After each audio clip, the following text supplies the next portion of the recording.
All right, dobro den, everyone. It's been a while. I wanted to do a 1 year update to the war in Ukraine, and then things got busy, and I didn't get to it. But the war has not ended, so it's still not totally irrelevant to make a video about it. I have to say it's difficult because it's something normally when I make videos about things, they're about history or things that have already happened, and even if they're contemporary events like a mass shooting, they're over, right? I've never live streamed a mass shooting as it was happening or an election as it was happening. And here we have a case of a war that's ongoing. And it's true that the United States has fought a series of multi-decade wars, both the Iraq War, depending on how you measure it, and the Afghanistan War both lasted for up to 20 years or close to it. But those were very, very different types of wars than the one that's currently going on between Ukraine and Russia. But those are not the only wars going on in the world right now, but they're certainly the one that's drawing the most attention. And I have to say that I'm not going to make any predictions here. I have no idea how the war. Well, I won't say I have no idea, but I'm not going to predict how the war is going to end. But I have thought about it a lot. I've done a lot of reading, and I think that this probably is one of the most important events, probably of this century, and probably even for the last half of the last century. It might be one of the biggest events since the end of the Cold War, and maybe even since the end of World War II. But we'll see. Obviously, there's no hindsight at this point, and I could stand that this could end up not being the case, but I think that it will. There's so many different things to talk about the war that it's kind of hard to know how to start to summarize it. Right? There's so many different things, so many different aspects, and it kind of defies summation. Right? It would be very difficult to think of a way to. I mean, it's not over, so you can't summarize it. So I'm going to kind of use as like a through line here how this is kind of split libertarians. Now, that's not the most important thing about the war, how it affects libertarians, but I think it's also not a bad rubric or metric to use on how the divergent views of the war are. So in a lot of ways, and people who have followed it a little more closely, this war majorly escalated in February of 2022, but the war itself goes back at least to 2014. And my kind of first indication of a split within how libertarians approach this, and libertarians, despite there's being a lot of diversity among libertarians on any number of issues, right? And we can argue very intensely about minute differences or distinctions, but on big issues, typically there's not a huge difference. And there are some issues where that's not true. But in general, if we were to talk about the Iraq War or the Afghan War, libertarians would be almost unanimous on that, right? My first indication that there might be something amiss here was at a Students for Liberty conference that happened, I want to say in 2016 or 2017. Can't remember exactly what year. I attended that conference pretty regularly up until the advent of COVID. When COVID happened, they stopped having the conference. I don't know if they've resumed it, but I haven't resumed going. And what was fascinating at that, it was International Students for Liberty. So you had a lot of people from Europe, a lot of South Americans, a lot of Brazilians, Mexicans, Australians, a lot of Africans. Students for Liberty has a big presence, or at least it did, in Nigeria. But there was a big contingent both of Russians, and many of the Russians who were there were expats, right? So Students for Liberty, I don't believe, has any presence in Russia proper, but among expatriatic Russians, there's quite a few who are libertarian. And indeed, if you go to like the Porcupine Freedom Festival or the Free State Project in general, there's a lot of expat Russians involved in that. I've known and met lots of expat Russians in my years as a libertarian. And there were also a lot of Ukrainians there. And what was interesting is Ron Paul spoke at an event. And obviously Ron Paul is a rock star. There are very few figures that you could find that are more revered or more respected, especially among living figures, and even among dead figures. I think that I doubt that even someone like Murray Rothbard or Mises would have the universal acclaim that Ron Paul enjoys, and I think deservedly so. The guy is incredible and unique and an outlier in so many great ways. And yet, when he spoke, and I don't remember if he spoke about the annexation of Crimea or the war in the Donbass, but some of these expat Russians and some of these Ukrainians, and they formed a group together, right? So these expat Russians and these Ukrainians were making common cause on the cause of the war and the side they were taking on it. And they confronted in a respectful way, but in a Q&A, they asked Ron Paul about this. And even though these people are not Americans, they know very well who Ron Paul is. They respect him just as much as an American would, an American libertarian. And his responses were basically that all this belongs to Russia. Crimea is part of Russia. The Donbass is part of Russia. They're all Russians there. They speak Russian. And, the Ukrainian government wasn't treating the Russians very well. And so this was, if anything, a legitimate secessionist movement or even a justified Russian intervention. And the vast majority of the people in the audience are not expat Ukrainians or Russians. And most of them, I would guess, don't know where the Donbass is or any of its history. And maybe a few more would know, but still probably not a majority about Crimea. This is back, again, 2016, 2017. Now these terms are much more widely known because of the war and its escalation. But at that time, they were very unknown. Even historians of the event will say that there was a lot of ambiguity just in the media reporting what was happening. And at the time, and even in the interim since then. And it was kind of stark to see. Most of the people in the audience, I think, had the reaction of, well, Ron Paul's our man. Ron Paul is something of a guru. He's a policy wonk in many ways, and indeed he is in many ways. Highly principled, highly experienced legislator and a historian and an economist, and a guy with serious intellectual heft. And I think most people there, for understandable reasons, were going to defer to him. And so it kind of came across as these questions from these Ukrainians and Russians came across as annoying and confrontational and kind of like a heckler almost. They weren't heckling, but kind of dampening the mood, ruining the consensus, right? The Mises Institute, Daniel McAdams, Ron Paul consensus, Scott Horton consensus, David Smith consensus on the war. And they were obviously really upset. I got to meet and know one of these guys. Let me look if I see. He's active on Twitter now. Really nice, really smart. And these expat Russians and these Ukrainians, I mean, they're as conversant in libertarian ideas and American politics as anyone that you could meet in the United States, but then their knowledge of the history of Ukraine and Russia and the war itself far, far, far greater. But it was interesting because it showed that there was a big divide. And I'll also remember talking to this guy. I'll look up his name and pin it in a comment maybe later. But his take on the war was very different than the standard libertarian one. Again, this was years before. And now, 2022, when you have this massive escalation, a lot of that stuff has kind of come to fruition. It's borne bitter fruit. So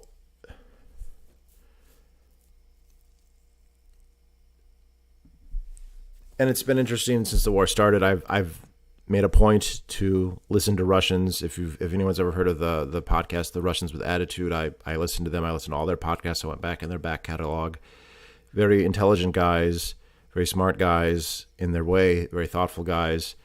But the more that I listened to them, the more that I've tried and I think come to understand their point of view, the less justified the Russian point of view is. And there's this feeling, I think, an understandable one among a lot of libertarians, and not even just libertarians, a lot of left-wing and a lot of right-wing people in the United States, that the federal government is tyrannical and evil, which is true, that the federal government is given us a long series of foreign policy disasters, which is true, right?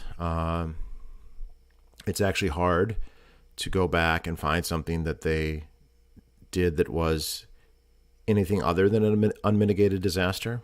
Some of them are bigger disasters than others, but there's very little that you can point at and say, well, that was good. The war in Afghanistan was not good. The war in Iraq was on net not good, not worth doing. There were positive things that came out of it for some people, same in Afghanistan, but on net for what they cost and what they caused, they shouldn't have been done.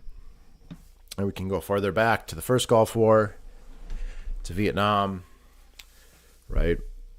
But I think this also has led to the point of view that if the U.S. government wants something or takes a side, then the other side is right. Okay, so like it is possible that the U.S. government can always be wrong, but that the other side can also be wrong too. The fact that the U.S. government is guilty of many crimes, that it's guilty of a great deal of hypocrisy, very obvious hypocrisy when it came to the Ukraine war. It was surreal. I remember in the early days of the war when CNN and Fox News were bringing on commentators, and some of their favorite commentators to bring on were people like David Petraeus. And I even remember one of the CNN anchors asking, well, you know, you invaded a sovereign country, so let us know how it works. You know, and didn't you violate international law? Funny that they asked that question now, 20 years after the fact. Why were they not asking those questions in 2003, 4, and 5? I don't know why it took this long. And it was funny in a macabre way to see Petraeus squirm and say, well, that was different because we believe they have weapons of mass destruction. Like, oh, so in order to justify the war, all Vladimir Putin has to say is they think Ukraine has weapons of mass destruction. You know, their propaganda has claimed that. You know, they claim that there's weapons labs. And of course, the weapons labs that they're talking about, the evidence that those are weapons of mass destruction labs is about as good as the evidence that Saddam Hussein had weapons of mass destruction. That is to say, it's completely fanciful and not a justification for a war. And I even remember videos coming out of Russian BMPs and other armored vehicles running over and shooting up automobiles, right? Shooting up civilian automobiles. And the commentators saying, this is horrible. Look at these Russian tanks and these Russian armored personnel carriers machine gunning and even running over civilian cars. But I remember 2003. I was in college, and I remember watching the videos on television of U.S.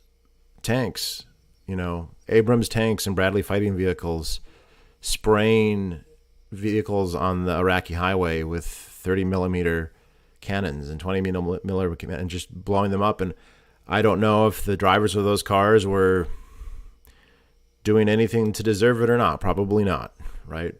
And it was a very surreal kind of mimicry of that event. And there's kind of a meta narrative here about Russia's imitation of the United States. They imitate. It's not the only explanation here. I don't overread into it, but that they try and copy the United States in all the worst ways, but they can't quite do it as well because they're not the United States. But it was surreal to watch that, and it was grating to hear the administration gloat that we got this one right, that they told everyone Russia was going to invade, and then Russia invaded, and oh, aren't we so credible? As if you could be right once as you were wrong 100 times, and that suddenly makes you trustworthy and credible. Far from it. Far from it. And so I totally understand this idea. And it's true, the United States is supporting Ukraine in a very big way. And it's true that I'm sure they were secretly very happy that this happened. This is so much worse. I mean, so the one thing that they would have claimed that they got right in the last 40 years, okay, so Vietnam was a catastrophe. If you go back to Korea is one that in hindsight turns out to maybe have been justified, but it's also one that could not have been justified at the time. Brian Kaplan has written a really good article on that in 1953, you would have had no reason, or no, 1950, you would have had no expectation that South Korea would have become what it's become, and that North Korea would have, well, you could have guessed that they would have both have been about the same. But it was very hard to justify that war at the time. It is one that ultimately turned out, maybe, we'll see, maybe one day North Korea will get nukes and destroy, well, they do already, but cause something with it. But the only other big success that they could crow about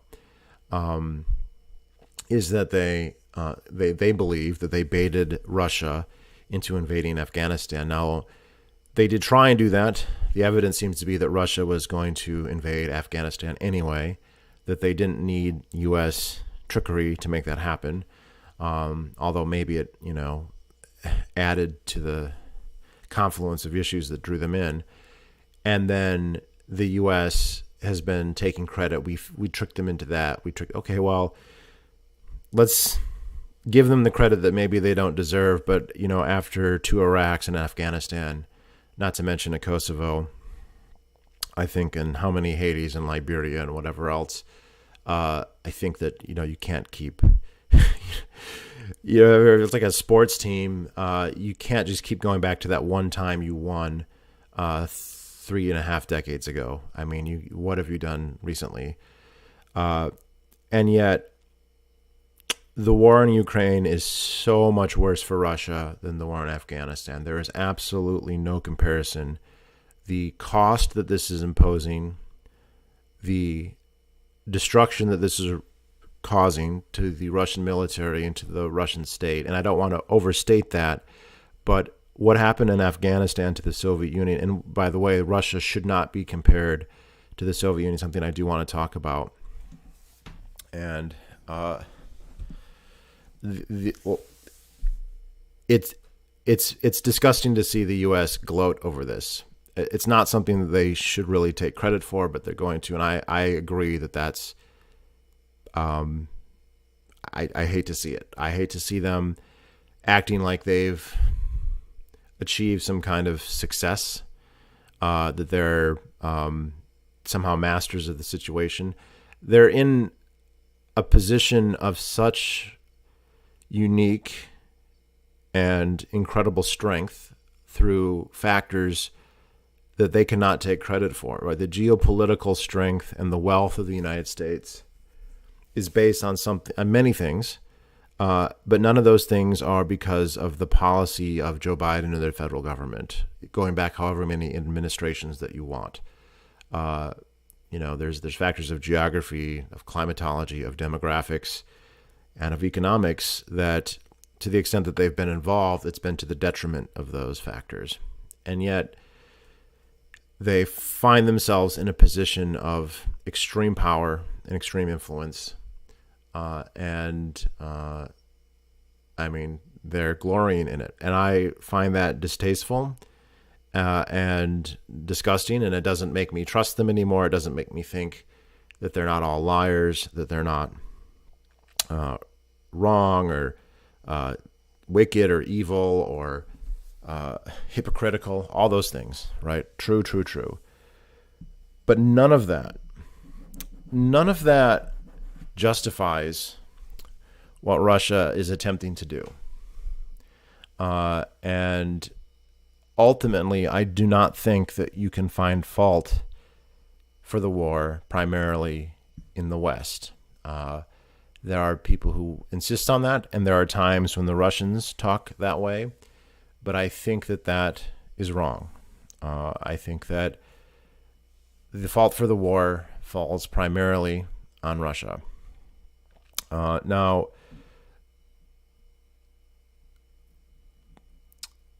it's very...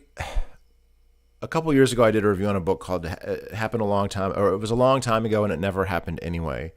And this is a book about how Russia was coping with the post-Soviet collapse, right?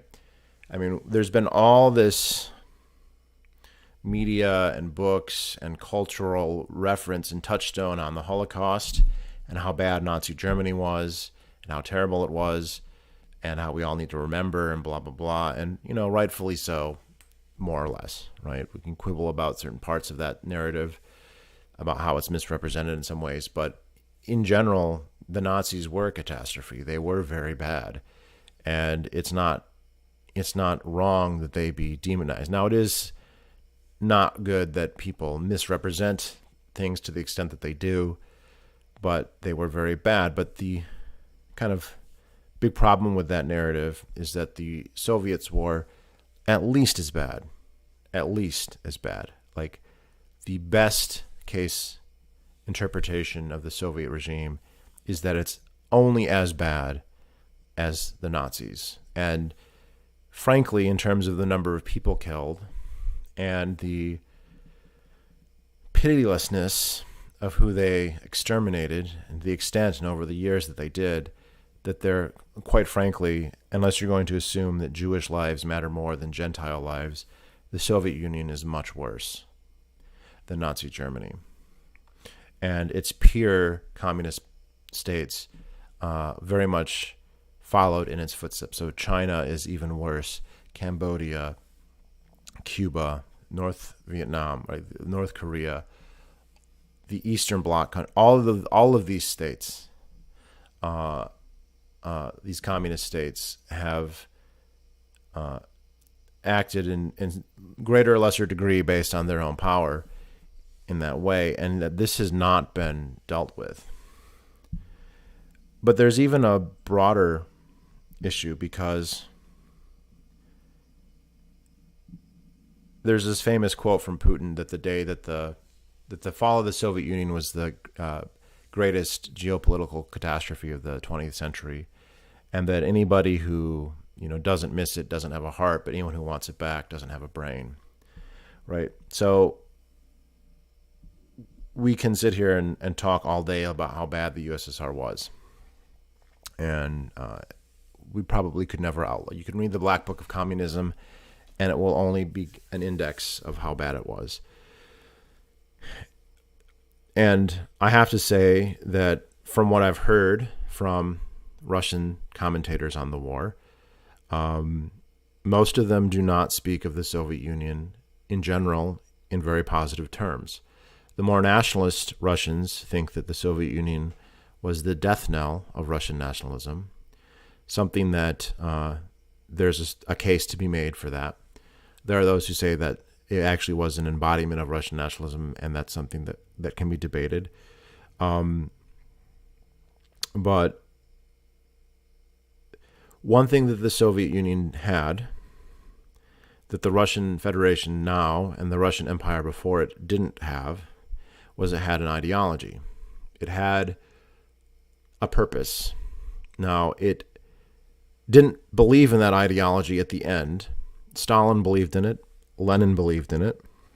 And ironically enough, Mikhail Gorbachev believed in it. But Brezhnev and Khrushchev and Andropov and everybody after World War II who survived Stalin's purges, they followed the norms and the forms of the Soviet Union, but they weren't committed Marxist-Leninists, unlike Stalin and unlike Gorbachev, who was absolutely a Marxist-Leninist.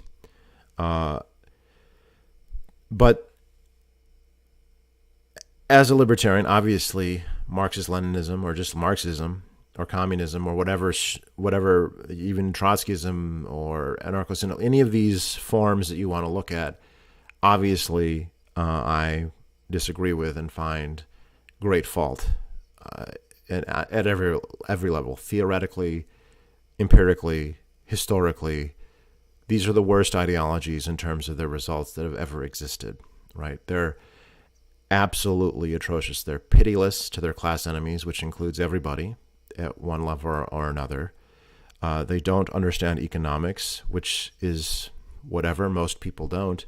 But when you try and take over society and run it along those lines, you get catastrophe, or you get something far less than what is optimal, and people suffer as a result. But that is an ideology, for all of its flaws, that has an appeal to millions of people. There's many, many people in the world where if you go and tell them, to each according to his ability, from each, or to each according to his need, from each according to his ability, that makes sense to them. Now, it doesn't make sense if you break it down. It's a catastrophe. It's totalitarian. It's abysmal. And people who talk seriously about that, they pose a threat to the extent that they have any real power. If they don't have real power, then they're to be mocked and belittled and castigated. But to the extent that they have power, it's absolutely a dangerous, dangerous philosophy. But it is a motivating philosophy. And that whole time, there were millions of people in the West. There were millions of people in the United States and in England who believed in Marxism, Leninism, who believed in communism. It was an ideology that could motivate people. It could motivate peasants in China. It could motivate peasants in Vietnam. It could motivate Cambridge students in London, right? The spy network, MI5 and MI6, were completely infiltrated by highly educated Oxbridge students. What is it called? The Cambridge 5, the Cambridge 6. Highly educated British elites who were completely communist to the core and who betrayed their country and the world because they believed in communism. And there were American equivalents as well, many of them, even today. Even today, there's Bernie Sanderses and Noam Chomsky's who believe in socialism, who believe in Marxism, right? It had an ideology. And it was a superpower. The Soviet Union was a superpower. For all of its flaws, for all of its evil, and maybe because of its evil, it had a massive area, right? The largest country in the world by area, much larger than Russia is today. Many more people. These are stats that probably people don't know today, but I remember them because when I was a kid, they were still relevant. I started learning these stats when I was about 10, which was only a year after the Soviet Union officially collapsed. And so when I had almanacs and history books and population figures at the time, even in 1993, 1994, they were still giving them for the Soviet Union. Because at that point, the breakup, it had happened, but those federated countries, the Kazakhstans and the Ukraine and Belarus, they were still kind of being counted as part of the Soviet Union. The Soviet Union was going to be there forever. Henry Kissinger said that the Soviet Union would be there forever, right? George Bush, when it was falling apart, was trying to keep it together. It's something I'll come back to in a second. The population of the USSR in 1990 was 280 million people. Right? It was about the same. It was maybe even more than the United States at the time. The population of Russia today, right now, is 140 million people. So if you do your math, it's not hard because it's half. It's half. It's half the population of the Soviet Union. When all the republics left, the Baltics, Ukraine, Belarus, Kazakhstan, Tajikistan, Kyrgyzstan, Uzbekistan, it lost half its population and 60% of its GDP. And the Soviet Union, yes, the standard of living was very low.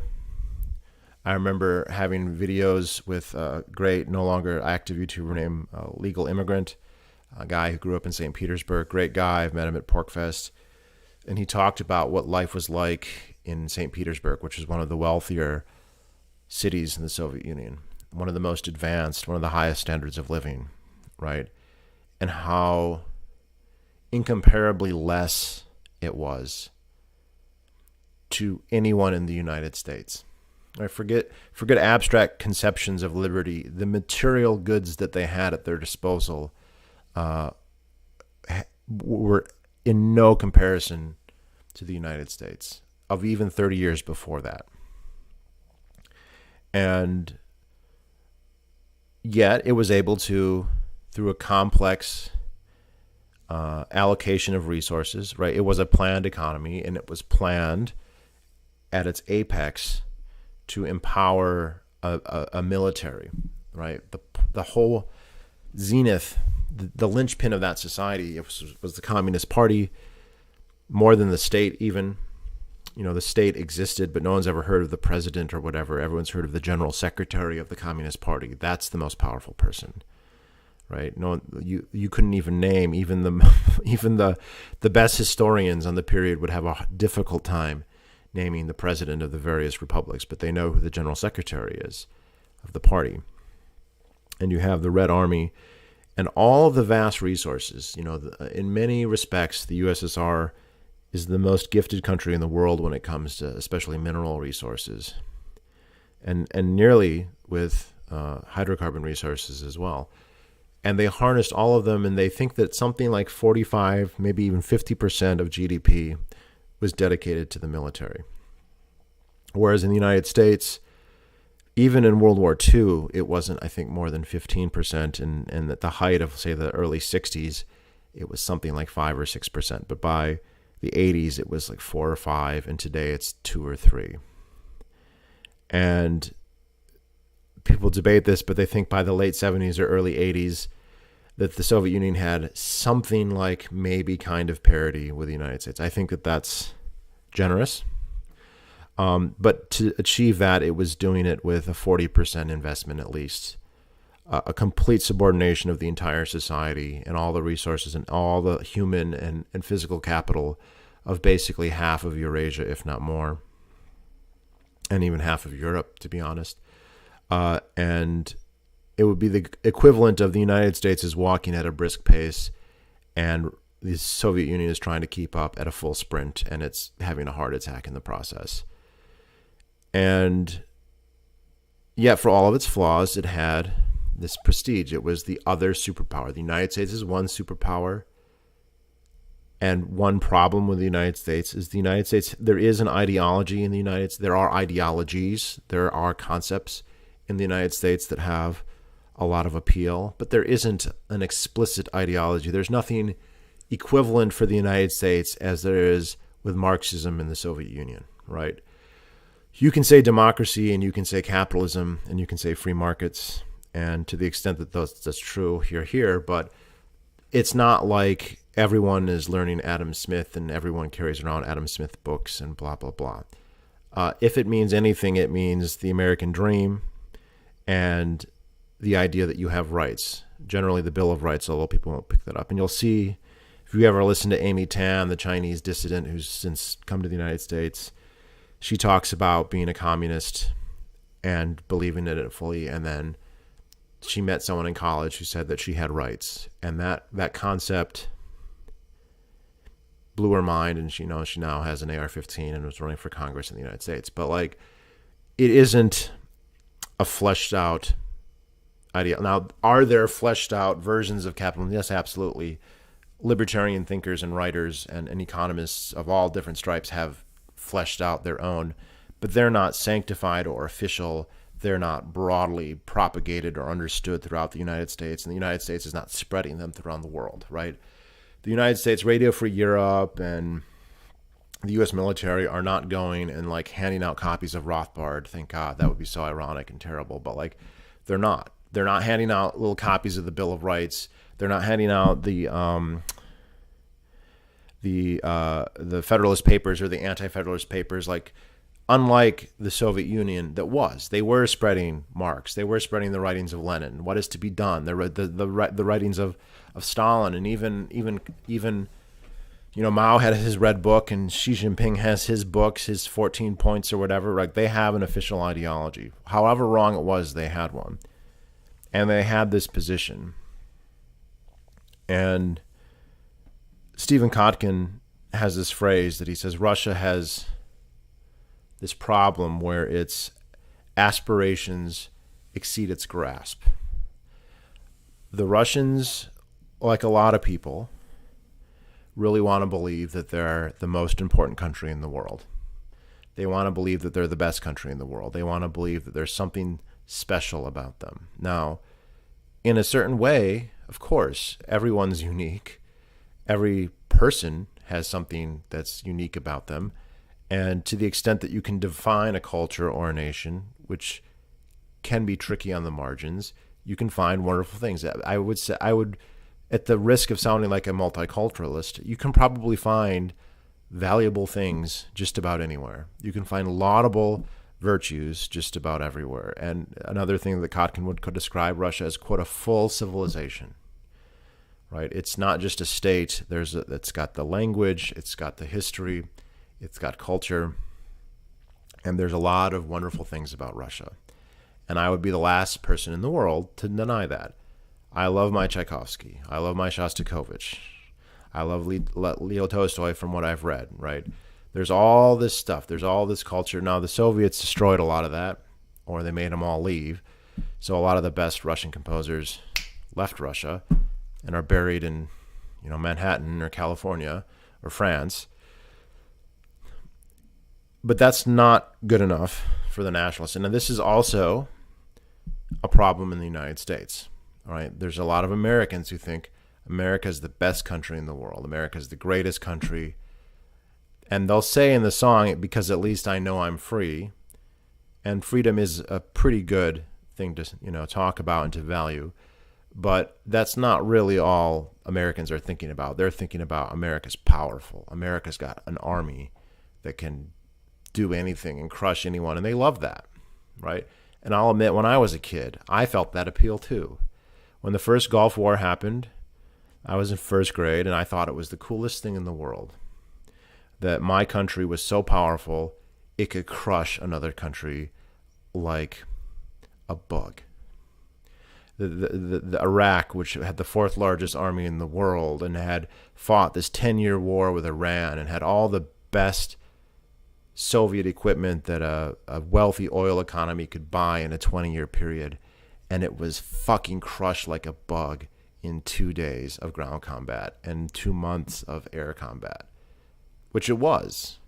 It's one of the most one-sided wars ever, but it wasn't, of course, a moral war. It was a demonstration of martial skill and martial power and an expenditure of a vast amount of wealth. It wasn't a moral war. It was a crime, a cynical crime, waged against a obviously bad person. Saddam Hussein is a piece of garbage. But that's an ugly thing about Americans. That's an ugly thing about the United States. And there's still people. I mean, people like to castigate the neocons, and rightfully so, because it's clear that they have a fetish for exercising that kind of power. They want to use it. They want to abuse it, assuming that it even can exist without being abused. And so they have Iraq War II. They have Afghanistan. They love the idea that they can do that. And they're chomping at the bit for the next country to destroy.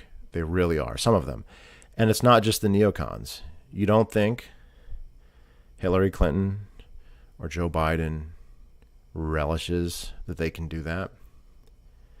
Maybe they don't do it flippantly. Maybe they're not totally bloodthirsty. Maybe they're not complete psychopaths. Well, some of them probably are. But they relish that.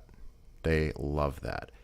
And Russia has that same problem on top of the fact that Russians are completely delusional. They don't have that kind of power. They don't have that kind of wealth. Yes, their nukes put them in a position, but in every other respect, they have fallen relative to all of their peers. Michael Kaufman, who's another become kind of famous commentator on this, he likes to say, I was born in the Soviet Union. Russia is not the Soviet Union. Not only did it lose half its population and something like 1.5 million or 2 million square miles, plus all the resources that go from them, it doesn't have an ideology. And this is something even the Russian nationalists that you listen to will admit and complain about. There is nothing that it can sell. When the Soviets invaded your country in the 20s or the 30s or the 40s or the 50s, they could claim, and in many cases they meant it quite sincerely, that they were going to bring you a better world, paradise, that they were going to come and bring you the communist world, that they were going to make poor people, they're going to end wage labor, they're going to end exploitation, they're going to get rid of the landlords, they're going to distribute land to the peasants and bring peace and end imperialism. That was another big thing that the communists would talk about, and probably sincerely at some level. They had all of those things that they could claim. Now, what that meant in reality was totalitarian genocide. But what that actually meant was the extermination of all adversaries. It was a terrible lie, but it was also a motivating pitch. You could say that, and it could motivate people. But Russia today does not have that. And I would say, to the extent that Russian nationalists today talk about and discredit, and it's funny, they have a very mixed view of the Soviet Union. The ones who will some people I've seen interviews with people in Russia who support the war, and they say Ukraine and Russia are one country. I was born in that country, and that country is the Soviet Union. So there are definitely people who believe that and who feel that. And at times, Putin has talked as if he's one of those people. And it also seems to be the case that among some people in eastern Ukraine, I wouldn't venture to say how many, but some do feel that there were a lot of, nostalgic communists there, nostalgic USSR subjects, right? And that's a real thing. But it seems like most nationalists in Russia hate the Soviet Union. They claim to. Now, they claim to until they want to talk about the Great Patriotic War. They want to say, if you come up to them with the Katyn massacre and the Holodomor and Stalin this and Lenin that, they're going to say, yes, yes, yes, but they were the biggest enemies of Russia, right? They'll take the Solzhenitsyn line. He wasn't the only one, but famously that the communists they hurt Russia more than anyone else, which is probably true. They probably did. They killed probably more Russians than anybody else. As bad as the Ukrainians or the Belarusians or the Latvians got it. At the end of the day, Latvians didn't have that many people to exterminate relative to all of Russia. And they'll say things, and you'll hear this a lot. Oh, well, Ukraine doesn't even really exist. It's something that the Soviets created, that Lenin created it, and Khrushchev, sent Crimea to Ukraine, but it was never part of Ukraine. And really, everything that's bad is, of course, and then they'll talk about how we did this and we did that, referring to the Soviet Union in World War II. And I've done another video about the idea that the Soviet Union won World War II is a stretch, to say the least. I won't re-go all that now. You can go watch that video. But suffice to say, Nazi Germany had already stalemated in a war against the UK and invaded Russia when it was already not winning the war. And then the United States subsidized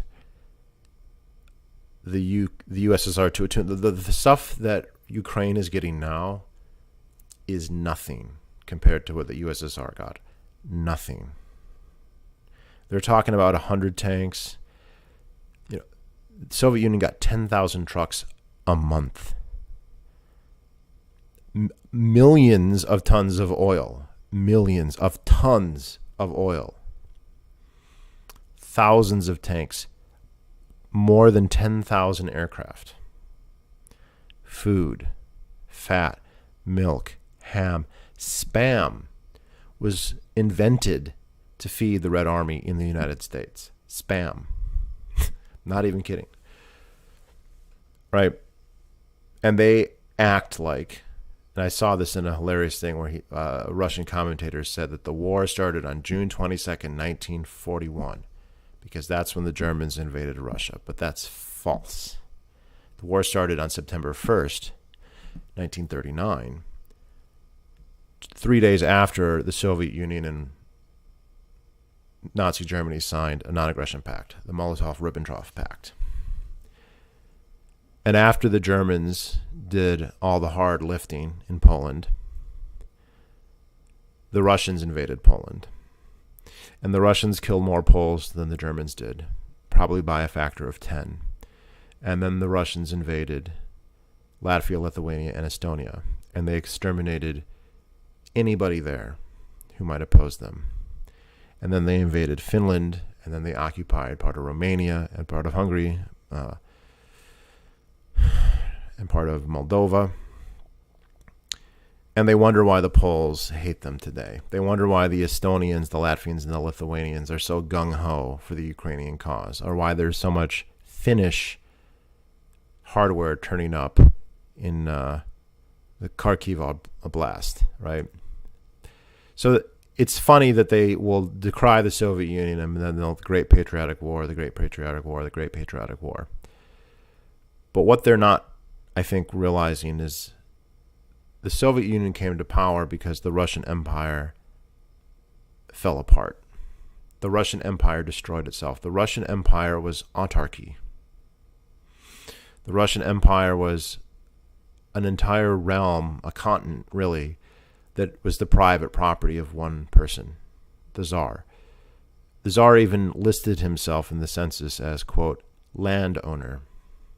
And he didn't just mean the Winter Palace or his summer home on Lake Ladoga. He meant everything. Every square inch. And the Russian Empire at the start of World War I was massive. It included Finland. It included all of the Baltics. It included half of Poland. Warsaw was part of the Russian Empire at that point. And there's this thing called the Polish salient. There's this large bulge of Soviet territory, and all the way down the Caucasus, all the way to Moldova, to the borders of Romania. And that system had nothing to offer even its own people. And what it would offer people who weren't its own people was that we'll try and assimilate you to be Russians and Orthodox. That's what they tried to do. They would come to people in Eastern Europe or in Central Asia or in East Asia, and they would say, we're the Russian Empire, and what we offer you is that we're going to force you to speak Russian. Now, there's nothing wrong with the Russian language. There's a lot of great literature in Russian. There's a lot of great poetry in Russian. There's a lot of great music in Russian, although you don't need to speak Russian to play it. I've performed Polovetzian dances by Borodin, and I don't speak a word of Russian. Just to name one. It's probably the favorite Russian piece that I've performed, but like there's many. I can benefit from Russian culture without speaking Russian or being ruled by Moscow. But that is what Russian nationalism meant then, before the Bolsheviks, that you get to be ruled by, well, St. Petersburg was where the Tsar is ruled from, but you get to be ruled by a Russian autocrat. And although we might not be serious about it, we'll make you Orthodox as well. Well, I'm sorry, that's not much of a selling point. It wasn't much of a selling point in the 19th century, which is why when Russia was engaged in this war, World War I I'm referring to here, and it started to fall apart, millions of people fled. The first chance that they got, Finland was gone. The first chance that they got, the Poles were gone. The first chance they got, the Baltics were gone, right? The first chance they got, the Ukrainians were gone in 1918, right? And the Ukrainians are even one of the weaker cases because it is true they don't have a long history of statecraft that's specifically Ukrainian. That's absolutely true. There's been a lot of myth making about that on the Ukrainian side. There's, recently. It's irrelevant for the morality of the war, but the Russian Empire offered you nothing. It was autarky. It was totalitarian. Well, not totalitarian. It was authoritarian. And offered you poverty and slavery and serfdom and cronyism. Well, that's not very appealing. And in fact, it wasn't even appealing to Russians. It was so bad that millions of people fled into the arms of the Bolsheviks. Literally the worst ideology that's ever existed. And the Soviet Union collapsed. And the Russians can't get over it. Some of them can. Many of them can. But some of them cannot. They want to have that prestige. They want to have that power. And I'll do a full review on this book because it's worth reviewing. Side note, this book was written before the current war. That is a great argument for reading actual books, because anybody who writes a book about the fall of the Soviet Union now, with the hindsight of the war that's going on, is going to write the book differently in a way that they will be able to twist. If you ever watch Timothy Snyder, who's become quite famous because of all this, Timothy Snyder has a lot of valid insights and he's got a lot of good things to say, but he has a point of view and he will assemble his history to get that point of view, and nothing he writes, you have to think about what he's leaving out to make his point or what he's choosing to emphasize. Right? Doesn't mean that it's all a lie. I like his stuff. I've got his books. I watch his stuff. But because of the war, everything that's going to be written in the future there's going to be narratives about the fall of the Soviet Union that are going to be rewritten to match what's happened now. And that's unfortunate. So I recommend people read stuff that was published before, an actual book that was printed in 1995 or 1985 or whatever the case may be. So you can get a contemporary view, right? It's not always the right view, but it's a closer perspective. Anyway, and there's a lot of myth making about the fall of the Soviet Union, that the Soviet Union was killed by the West. False. The person who destroyed the Soviet Union, the two people who are most responsible are Mikhail Gorbachev and Boris Yeltsin. Mikhail Gorbachev tried to save the Soviet Union. He believed in the Soviet Union. He was a true Leninist. He did not understand economics because he was a Marxist, and the system collapsed. He tried to reform it. He did it in a way that was unsustainable and it fell apart. But also, Boris Yeltsin is a fascinating figure. Obviously a complete alcoholic, a drunk.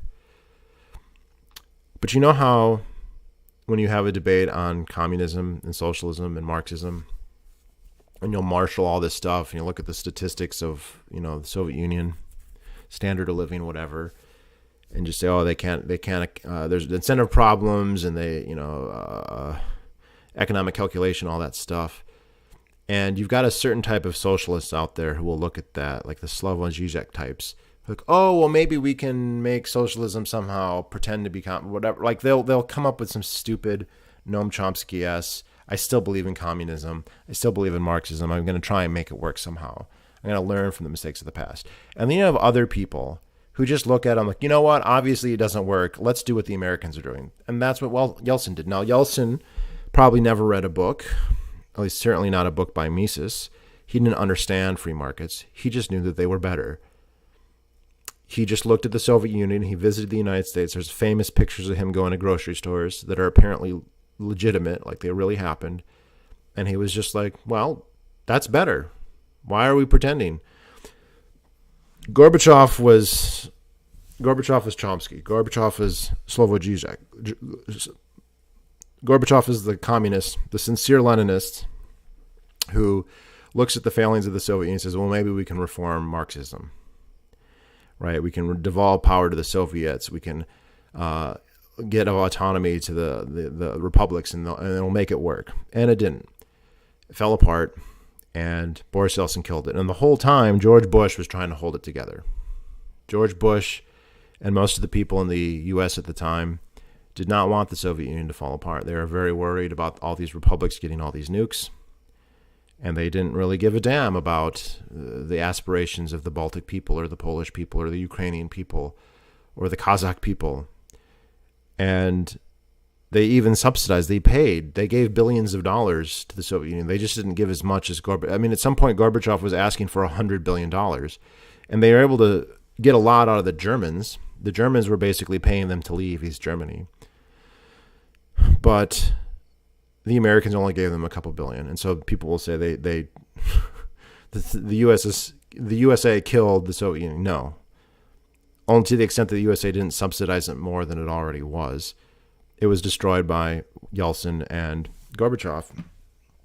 And it's ironic in the case of Putin because the only reason anyone knows who Putin is, he was just the aide to the mayor of St. Petersburg.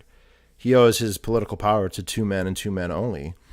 Sobchak, who was the mayor of St. Petersburg, and Boris Yeltsin. Boris Yeltsin selected him as his replacement in 1999 as prime minister, and then he became president in 2000. And Yeltsin's the man, more than Gorbachev. Gorbachev was actively trying to save the Soviet Union. And Yeltsin killed it. He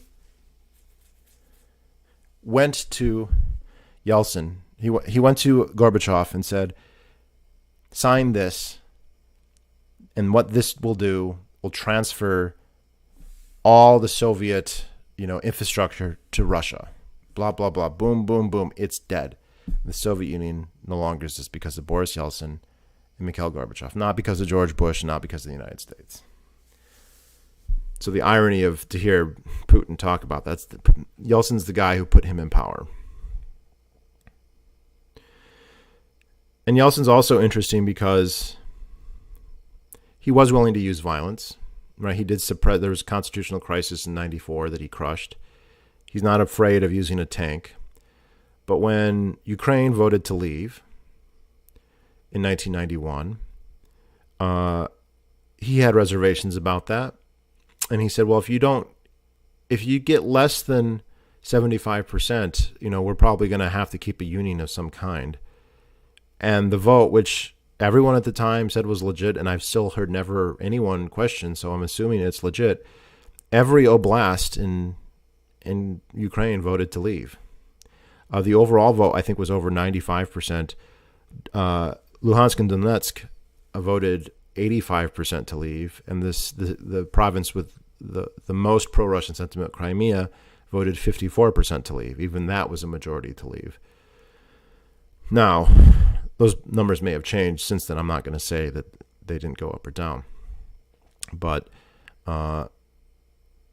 they couldn't,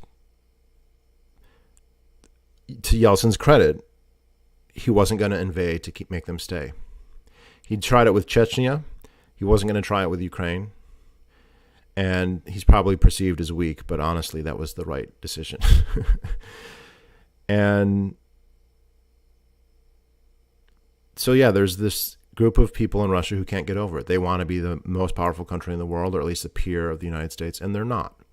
And they feel humiliated, and they have been humiliated. I mean, Putin has been personally humiliated like George Bush. George Bush is a piece of garbage. George Bush is a war criminal at least as much as Putin is.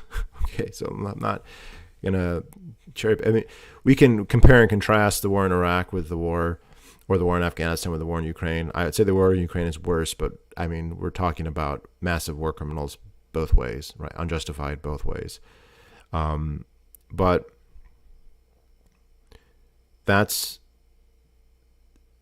none of that is the United States' fault. Okay, none of that is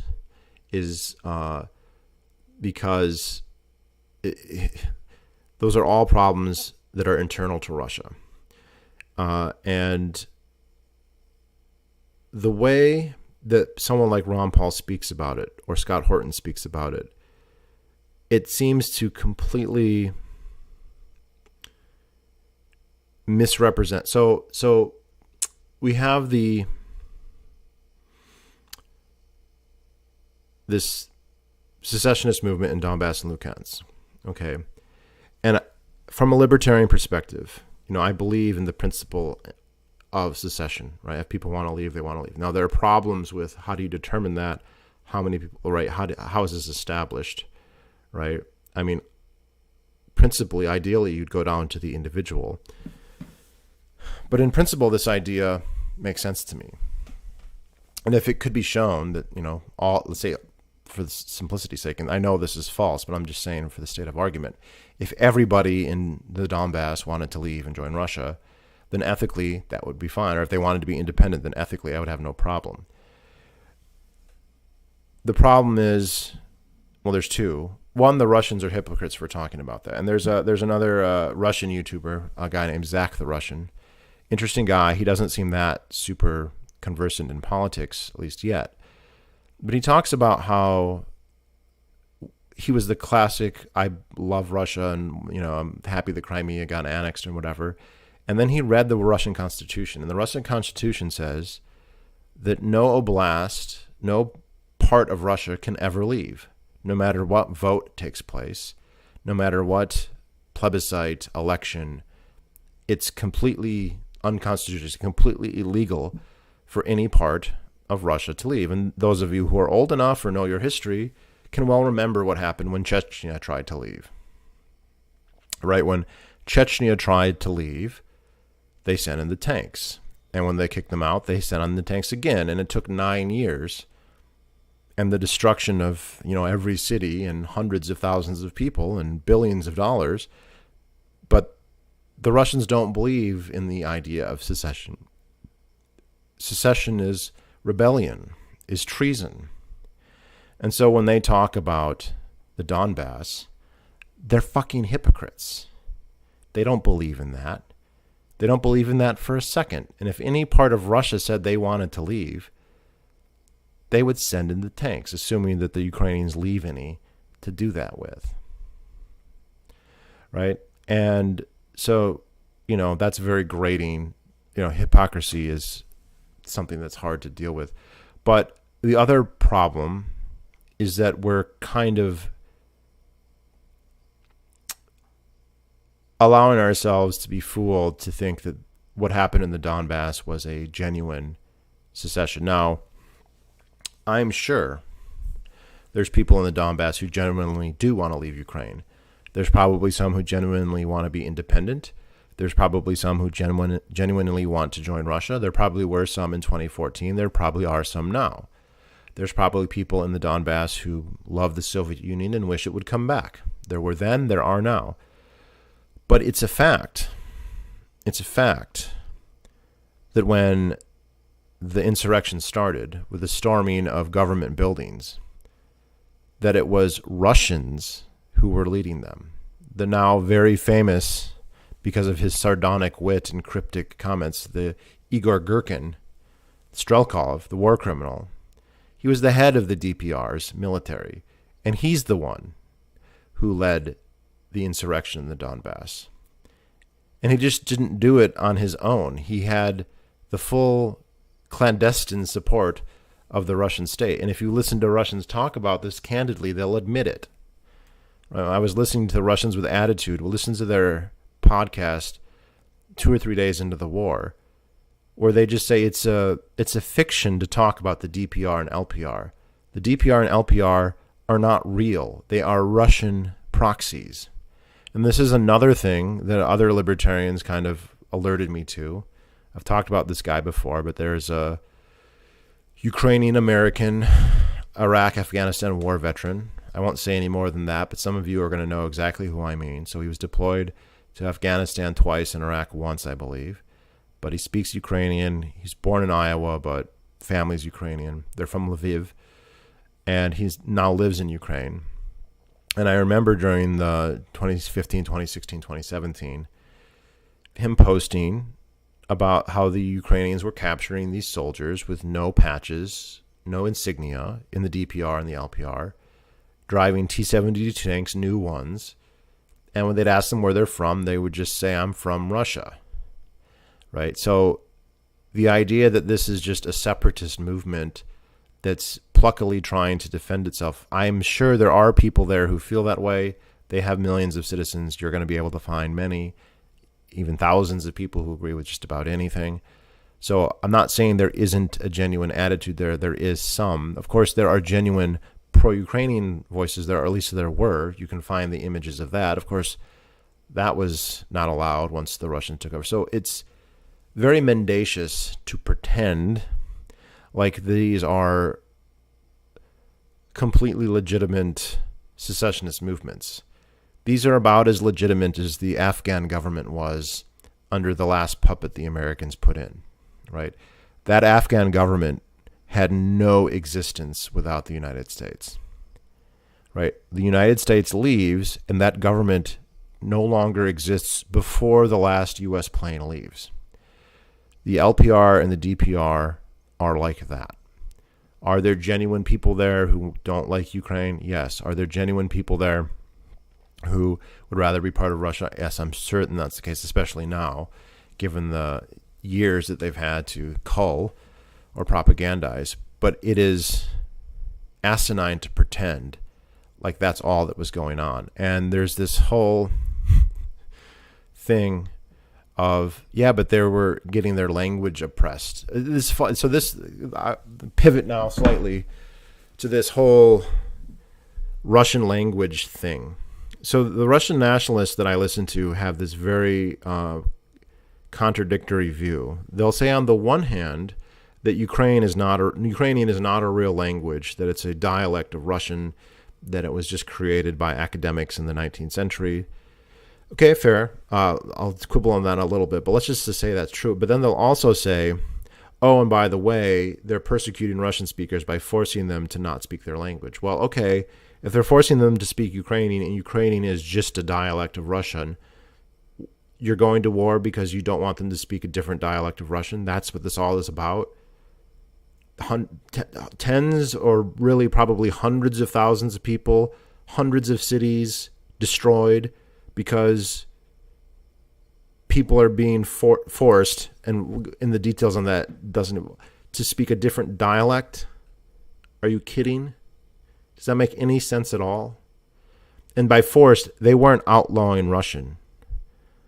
All the Ukrainians I know, I mean, there's one Ukrainian at my gym who's like a teenager, and he was born in the U.S., and he doesn't speak Russian. He only speaks Ukrainian. Every other Ukrainian speaker I know also speaks Russian. Many of them speak Russian as their first language, and they will all say, you can speak Russian anywhere in Ukraine. You can speak it in Kyiv, you can speak it in Lviv, you can speak it in Kherson or anywhere else, Odessa, and you're not going to have a problem. The law was saying that government officials need to speak Ukrainian. And we can say maybe that's a bad law or you don't like that law, fine. But it doesn't make sense if you say Ukrainian is not a language anyway, it's just a dialect of Russian. And they seem like they really want to die on this hill. We've seen Russian television just debate ad nauseum as if it matters at all whether Ukrainian is Russian or not. Now, I'm not a linguist. We can have that debate. It kind of becomes semantic at one point. Where do you say it's different, right? And doesn't matter. Like, so U.S. and Canada both speak English, so therefore the U.S. can invade Canada. Egypt and Libya both speak Arabic, therefore Egypt can invade Libya, and Egypt can give a lecture to Libya about how Egypt's an older country and has been around longer and then has got the pyramids and the Sphinx. Of course, stupid since they weren't speaking Arabic during the time of the pyramid and the Sphinx, but whatever. You're going to make your nationalistic talking points. And if we're talking about civilizations that have long histories, fucking Egypt's got everybody beat, right? Other than Iraq. And what good did that do them? Right? So it's completely asinine. It would not matter to me if, I've seen the Russians with attitude guys were saying that Ukrainian is Syriac. Syriac and Ukrainian are the same thing, and blah, blah, blah. Let's just to say that Ukrainian is Russian, that Ukrainian has no distinction. It's not even a dialect, that they're completely identical languages. Who cares? They don't want to be part of Russia. Doesn't matter that they speak the same language. And, you know, I've been just making the argument, but like, I've always known it to be uncontroversial that Ukrainian is a separate language. Is it a related language? Is it very similar? Absolutely it is. But they're not mutually intelligible if you don't know both. You can figure them out. You can learn them quickly. right? They both use Cyrillic, but they're not the same. But let's just to say, for the sake of argument, that they are. The Ukrainian and Russian are the same language. That does not justify the invasion in any way, any more than it would justify the United States invading the UK, right? Or Australia, or India, or again, any Arabic-speaking country invading another Arabic country. And the way the Russians talk about it, there's Ruski Mir, wherever there's Russian speakers, there's Russian speakers in the sauna at my gym. They live in America. There's neighborhoods in Brooklyn that are primarily Russian speaking. Are those now justifiably annexable by Russia, by the Russian Federation? Fuck no. Now, Ukraine has its problems. Ukraine is far, far, far from perfect. I'm not going to pretend that it doesn't. And I'm also going to say that I can't make an argument that the United States does not owe Ukraine anything. They're not entitled to these weapons or this money. And I'm very receptive to the argument that you just don't want to take the risk with nuclear war. Now, there gets to be a point, if you take that so far, that you basically say you concede to nuclear blackmail every time, because you can't let the risk of nuclear war go up in any way. And I think that's going too far. And I think people like Scott Horton kind of flirt with that a little bit, but I understand it. Look, the United States is not existentially threatened. Let's say Russia wins and conquers all of Ukraine and takes all of it back, which I think seems very unlikely. I believe that strategically Russia has lost the war no matter what happens. Even if they were to conquer the entire country, they have poisoned the well. The people there are going to hate Russia forever, for their entire lifetimes and their children's entire lifetime. And there's no way Russia is going to be able to hold dominion there forever. But let's assume that that did happen, because it could. I mean, the odds are extremely low, but it could happen. Look, the United States was fine when the Soviet Union existed, right? Russia could annex all of the Baltics and Finland and Kazakhstan and all the other stands and Armenia and Azerbaijan and all of Turkey. They could take Constantinople. They could take back Poland. They could take back East Germany. They could take back Czech Republic and Slovakia. They could take back Yugoslavia. They could take up all of Eurasia, which is never going to happen. But let's say that they did. America would be fine. We'd be fine, right? This is why I have to say that I can't justify NATO existing after World War II. I can't justify the United States being in World War II, right? So I don't want to give we don't owe Ukraine anything, right? It's not our fault that Russia has these problems. It's not our fault that Ukraine wasn't ready for this. They were ready to an extent, but they could have been more ready, considering this seemed like a very likely thing. I mean, if Alexei Arestovich was predicting to the month that this was going to happen 3 years ago, maybe they could have done more, whatever. But they're not entitled. So I'm not coming at this from the argument that we got to get in there, but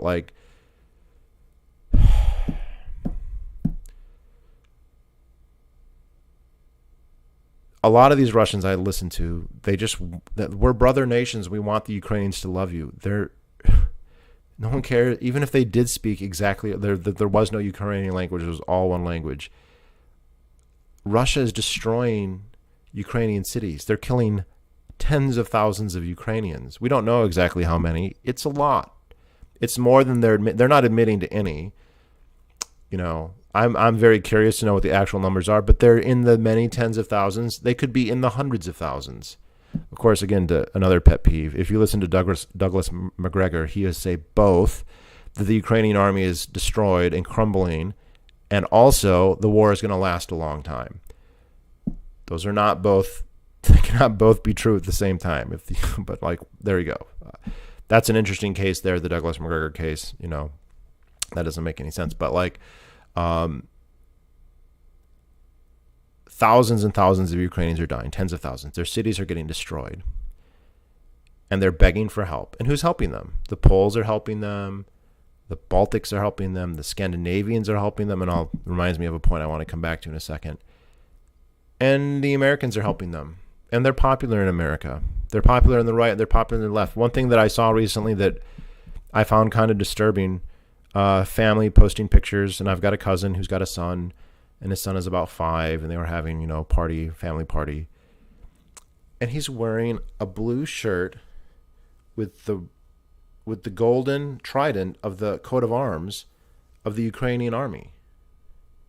As like a 5-year-old American little boy, he's wearing a Ukrainian army shirt, which obviously his, I don't know if it was grandma or his dad or aunt, but like, I know this from talking to them. They're like all in. They support Ukraine. I want to say 100%.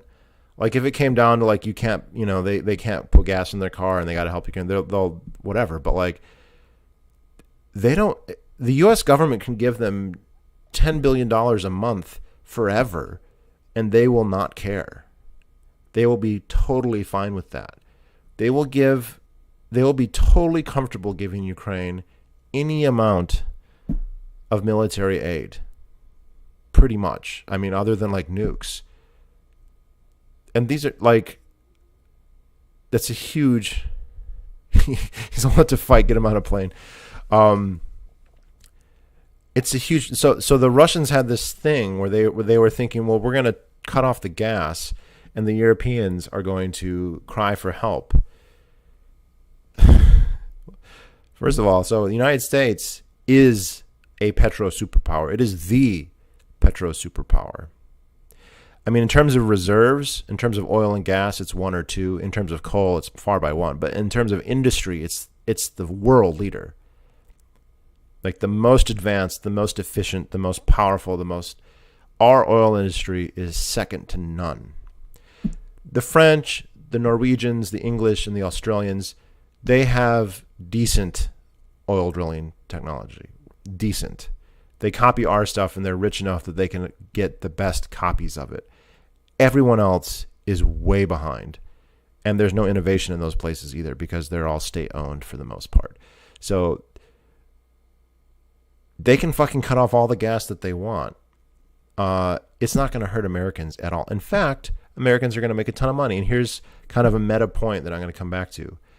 What Russia's doing is so bad and so horrendously criminal that it allowed the United States to perform the greatest act, probably, of industrial sabotage in the history of the world and get away with it for free. And of course, you're probably all perfectly aware of what I'm referring to.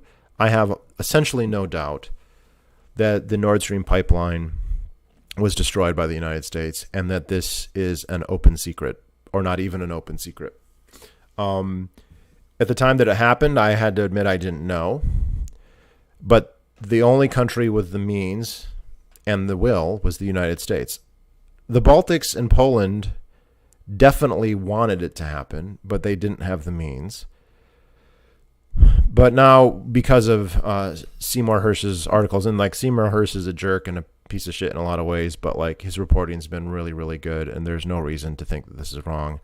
The United States blew up the Nord Stream pipeline. They fucked Germany hard. What was it, $11 billion? Gone. And when they did that, the Baltics and the Poles thanked them. And the Scandinavians who love to poke fun at America and, compare themselves favorably to Americans and pretend that they're morally superior to Americans and Americans this and American that. The Danes and the Swedes investigated this and then announced that they're not going to announce the findings, which if it was Russia, they would have every reason to do that. But because it's the United States, they're not going to put them out. But they know the Norwegians apparently actively took part in the demolition, and everybody knows, and America is going to walk away free because compared to what the Russians are doing, it's nothing. And, oh, by the way, Who's the number one producer of LNG in the world? Oh, it's the United States. Who has the largest fleet of LNG ships? Oh, it's the United States.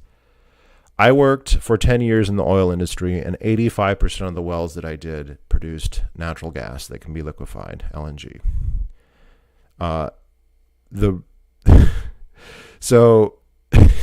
And one of the other biggest producers is Norway. So we're going to make a ton of money off of this.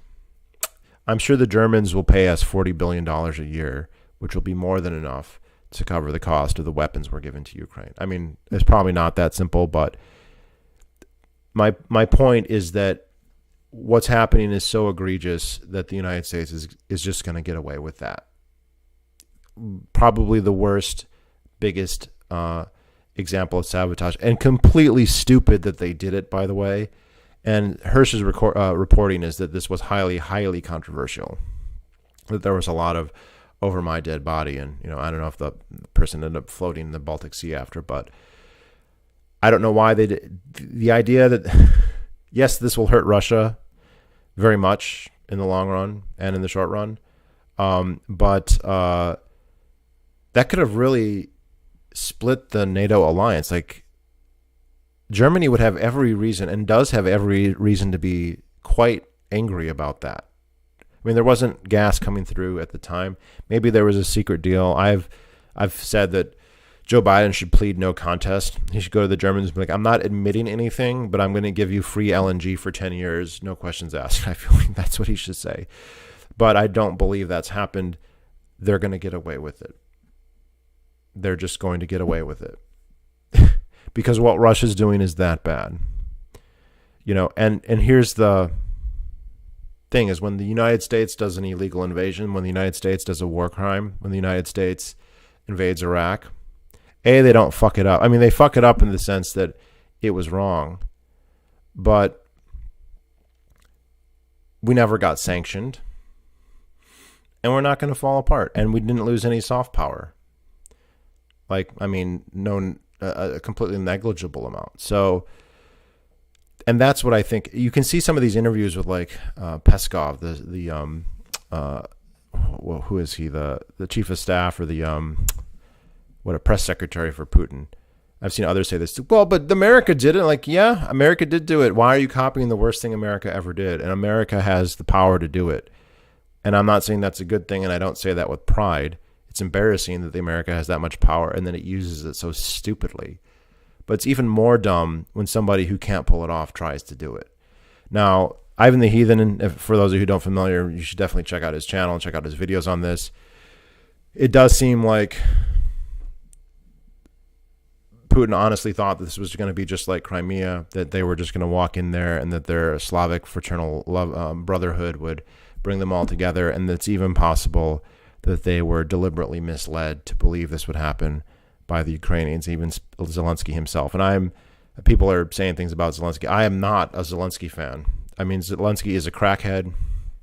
Zelensky is probably a figurehead. He's an actor, but he's acting the role really well. I think of him as like George Washington, and please don't take that the wrong way. George Washington was an incredibly corrupt, highly ambitious Virginia planter. He wasn't a very good military commander. He wasn't terrible, but he wasn't like a great general. He didn't have any brilliant victories. He lost a lot of battles. Super corrupt. The land speculation, the land deals, I won't go into them now, that he did in the Ohio River Valley were shocking in how avaricious they were and how much he exploited his rent-seeking abilities by having connections in government, right? So totally corrupt. And also he owned slaves on top of everything else, right? So, and then he becomes the first president of the United States, and he does some kind of calculus where he realizes, if I do this a certain way, I will be the father of my country. I will be a hero forever. And he made that decision because circumstances handed it to him. Right? It's not his fault. It's not his own greatness that precipitated those events, but he was handed them on a plate. and he decided, I'm going to be the father of my country. And I'm not saying that I agree with everything in his presidency or that he was perfect or whatever, but he only did 2 terms. He decided to step down. He set an example that Napoleon even said he couldn't follow, right? Oh, they thought they'd make me another Washington. So the comparison to Zelensky is somebody who is corrupt, who is middling, right? Who's not particularly grandiose or competent or amazing in any way. Not to say that they're incompetent or that they're stupid, but that there's nothing particularly genius or amazing about them. And then they're in the right place at the right time, that they can just assume this mantle of immense historical importance. And if they play it right, they just have to not fuck up, and there they are. They're the father of their country. And I think Zelensky's kind of getting that, even though he may just be a figurehead. You know, the Russians I was listening to were saying that he fled the country, actually, in that whole, I don't need a ride, I need ammo or whatever. That's a lie. That may be true. I don't know. I've never seen evidence to that effect, but I am totally open to that possibility. Could well be he was in Germany for the start of the war. But he's played his part very, very well as an actor. He's not actually having to make any decisions, or maybe he is, but I kind of doubt it. And so, yeah, no one cares that he's a crack addict. No one cares that he was an actor or that he was on Russian television. And they're just going to overlook all of that, because compared to what are the... It's funny, too. If you listen to the Russians with Attitude, I keep referring to them. You guys should check out their podcast just to kind of hear their perspective on all this. I find it valuable, even if I think it's laughably wrong. There's one where they talk about reading a blog by a girl from Mariupol. So this is a girl from Mariupol. She speaks Ukrainian, and she's blogging about, the destruction of her city. Her city's getting completely destroyed. And they like to say, oh, Ukrainian shelling. I'm sure there has been Ukrainian shelling, but it's because of the Russian invasion that it's happening. So don't fucking kid yourselves. But she eventually goes to France, and she lives in France now, apparently. And this guy is talking, this Russian is talking about how, yeah, I understand that you're upset, but, a couple generations ago, your family would have been speaking Russian, and once we take over, you'll go to school and learn Russian, and that'll be your new identity. And Russian's a great language because it's the second most powerful language in the world on the internet. It's the second biggest language on the internet. Okay, well, what's the first biggest language on the internet? Oh yeah, that's English. What's the lingua franca of the world? That's English. What's the most technical language in the world? That's English. What's the language that has the most media, that has the most music, that has the most science, that has the most culture? English. English. And guess what? No one's going to blow up your city to make you speak English. Not in Ukraine anyway. And even when we were blowing up cities in Iraq, it wasn't to make them speak English, right? Those are different wars. They're wrong for different reasons. But what do you think the Ukrainians are going to do? Are they going to learn Russian, the country that's destroying them and telling them that they don't exist? Or are they going to learn English, the country that's giving them weapons to the tunes of tens of billions? However cynical you want to be about them, giving them enough to bleed Russia not to win, that's quite possible. That's happening. That's still more help than anyone else is giving them, right? So they're not going to learn Russian. They're going to learn English or Polish. It's just sad. It's sad that they think, well, we destroyed your entire city. Maybe we killed part of your family. We uprooted your entire life. And then we're going to brainwash you to love our language because isn't Pushkin worth it? As if you couldn't read Pushkin without Mariupol being destroyed. If anything, this is going to do more to hurt the Russian language in Ukraine than anything possibly could, right? Russia had a legitimate shot of subsuming Ukrainian nationalism. It absolutely did. Absolutely did. In the medium and the long term. No question about it. Until now. It's going to... The marginal people who hated Zelensky and didn't like some of the policies they may talk about, the Russian-speaking, Easterners, whatever, and some of them are still going to support Russia, I'm sure, but all the people on the margins are going to be driven into the hands of the West. And they're going to name their kids HIMARS and fucking Javelin. They're not. It's already happened. They have the fucking action figures there already.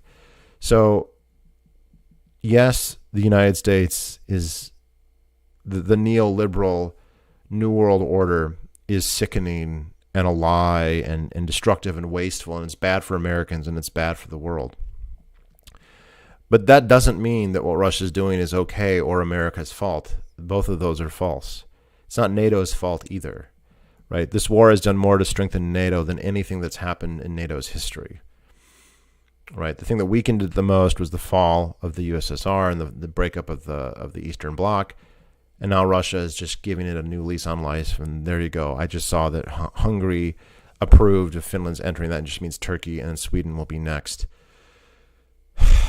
And whenever this war it gets over, Ukraine will either join NATO or be given a NATO army, within a year. So congratulations. I don't think Putin is a Stalin. I don't think Putin is a totalitarian in the sense. I don't think he lusts for power. He's a kleptocrat. He likes to have authority. He's certainly not above being a strong man and a murderer by any means. But I think he's somebody who sees himself and tries to be something of an enlightened despot. And yet, because of his isolation from reality, because of his insulation from the market, right, from the real world, he was able to delude himself into making a catastrophic mistake. And that's assuming, that's irrespective of how it happens. They can still win the war. It still will have been a catastrophic mistake. So I'm not predicting what's going to happen, but it is a complete and total disaster for Russia. And it's not America's fault. For once, believe it or not. So anyway, there's so much more that can be said here. Let me know if you got any questions, any other thoughts, ideas. Thank you all for watching. It's getting late here, so I'm going to head to bed. But Slava Ukraini. Oh, that's not how it's said. Sorry. Butchered it. Do побачення.